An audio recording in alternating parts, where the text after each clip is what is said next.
Well folks, here is another fig tasting. I'm probably picking this one slightly early, but I'm going to go for it anyway. This is a variety that I purchased in B&Q called, I think it's called All Year Hector. And as you can see here from another fig, it's a splitter, which is unfortunate and not good for our climate. Now it's still in its pot deep down there in the abyss of leaves.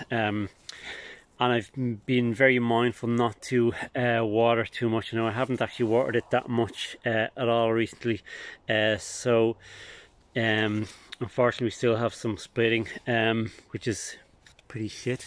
And as well as that, this tree here, which is sold as a Col de Don Blanca, I do not think is a Col de Don Blanca, because we have, see this dark purplish navy that's starting to appear on this fig here, which has been beginning to ripen up. So I suspect it's actually the same tree as this one.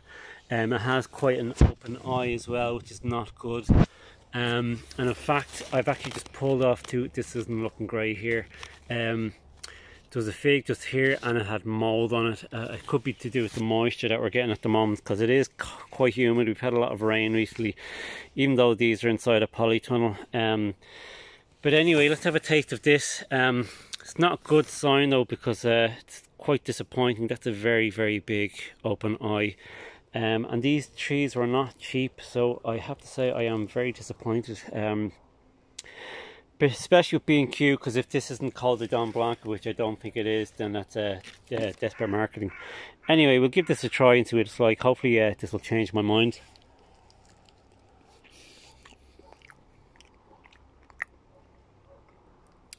It's actually not bad, in fairness. A bit watery.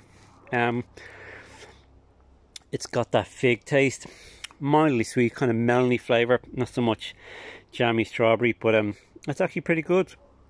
It's quite dry around that open eye there, and I don't really like having open eyes that much, because insects can and will get in there. But yeah, this is actually not bad. Was it worth the price of the tree? Definitely not.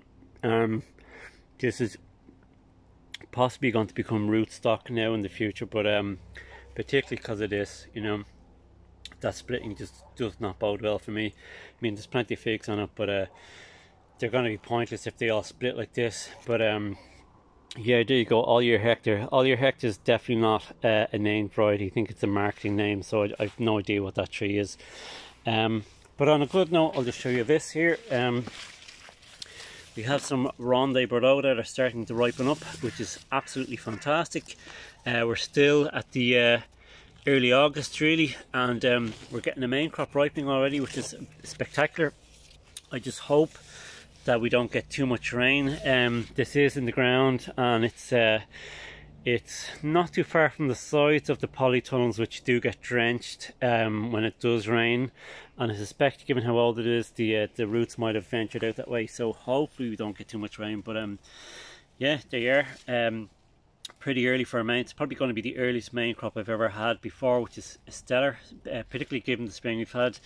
And you can see how many figs are on this. I should actually pull some of these smaller ones off, but this has just gone into rampant production recently, and there's so many figs on this, and even on the newer branches, they're just loaded. I can only imagine if I had got an earlier start like I did in this branch, then the rest of the figs will be ripening, which would be absolutely fantastic. But anyway, that's All Year Hector, whatever it is really. But there you go.